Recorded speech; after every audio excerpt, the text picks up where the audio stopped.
मेरे रसूल करीम सल्लल्लाहु ताला अलैहि वसल्लम ने फरमाया, जब तुम्हें कोई बुरा ख्वाब आए तो शैतान तुमसे खेल गया। जब तुम कोई बुरा ख्वाब देखो तो ये बुखारी मुस्लिम है और 3 नुस्खे हुजूर ने बयान फरमाए।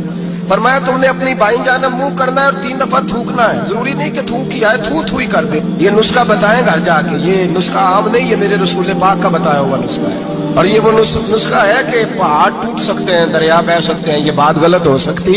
सबसे बड़े पीर मुर्शिद का नुस्खा है। मेरे रसूल करीम सल्लल्लाहु अलैहि वसल्लम ने फरमाया, बाईं जानब 3 दफा थू करे, थूके, और 3 दफा आऊज़ बिल्लाह पढ़े। और फिर हुजूर ने फरमाया, ख्वाब का किसी से जिक्र न करे। किसी को ख्वाब सुनाना, डरावना ख्वाब आए तो किसी को सुनाना, बयान नहीं करना। ये हुक्म दिया नबी पाक ने, हमें नसीहत फरमाई है।